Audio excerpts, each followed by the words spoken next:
Alexander Smirnov was taken into custody to await trial after prosecutors argued he was a potential flight risk. I'm Tyrone Bowman. This is Tyrone Bowman Tonight. According to the Washington Post, the FBI informant charged with telling lies about President Biden and his son Hunter was rearrested Thursday in Las Vegas, apparently out of concern he might flee, just days after a federal magistrate decided he could be released on bond. Alexander Smirnov, who was arrested last week, surprised Republican and Democratic lawmakers alike, was taken into custody again Thursday morning in his lawyer's office. Prosecutors had argued that Smirnov's claims of having significant relationships with Russian intelligence operatives, as well as millions of dollars at his disposal, meant that he was a flight risk. He was inside our law office at the time of his arrest, preparing his defense. Smirnov's attorneys David Z. Chesnoff and Richard A. Schofield said in a statement. In a court filing, the defense lawyers called their client's rearrest bizarre and unnecessary and asked that he be released again at no time since his release on February 20, 2024, as Mr. Smirnov left Clark County, Nevada. The lawyers wrote, adding that the fact he was arrested in their own office shows he was not preparing to flee. Smirnov was indicted by a Los Angeles grand jury in a case brought by special counsel David Weiss, who was overseeing a separate investigation and prosecution of Hunter Biden for gun and tax charges.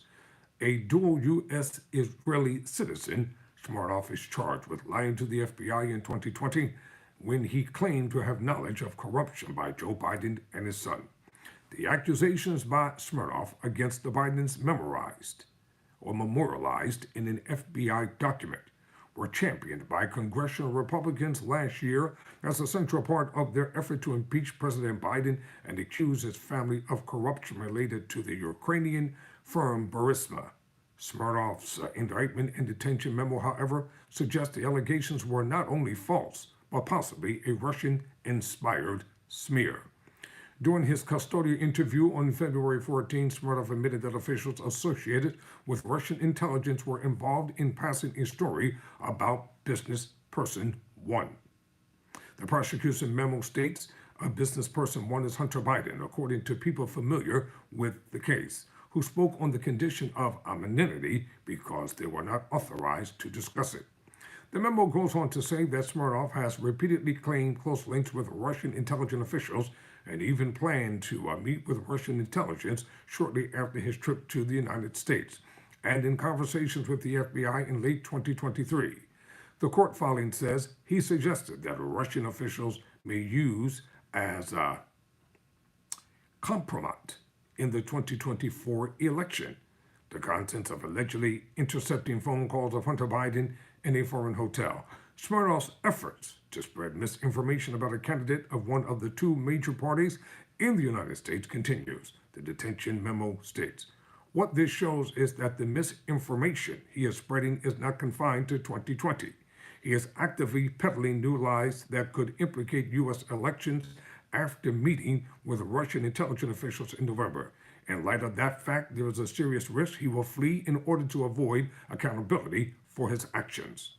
The filing does not make clear what, if any, of Smirnov's claims the government believes may be true, only that investigators believe he repeatedly lied to them over an extended period of time, and many of those lies concern the Biden family and Ukraine.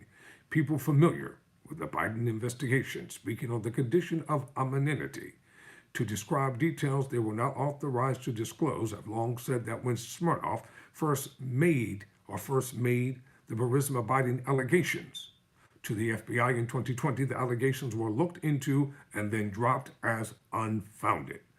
The informant told FBI agents that he knew of conversations from 2015 to 2016, in which Burisma executives said they hired the Biden son to protect us through his dad from all kinds of problems, and that the father and son were each paid $5 million, the indictment alleges. It goes on to say those alleged conversations never happened. Nevertheless, Smirnov's account was passed along to Weiss's investigators because they were investigating Hunter Biden. U.S. attorneys or U.S. authorities said that when agents questioned Smirnov again in 2023, he repeated some past lies and changed other parts of his story and offered new falsehoods after claiming to have spoken to Russian officials. Last year, Weiss asked Attorney General Merrick Garland to appoint him as a special counsel, which formally gave him more independence in charging decisions. He subsequently charged Hunter Biden in Delaware with lying on gun charge forms or on gun purchase forms years ago. Weiss has also charged Hunter Biden in federal court in Los Angeles with multiple charges against Smirnov. And this week he pressed to keep the former informant in jail until his trial. I'm Tyrone Bowman. Never surrender, never quit.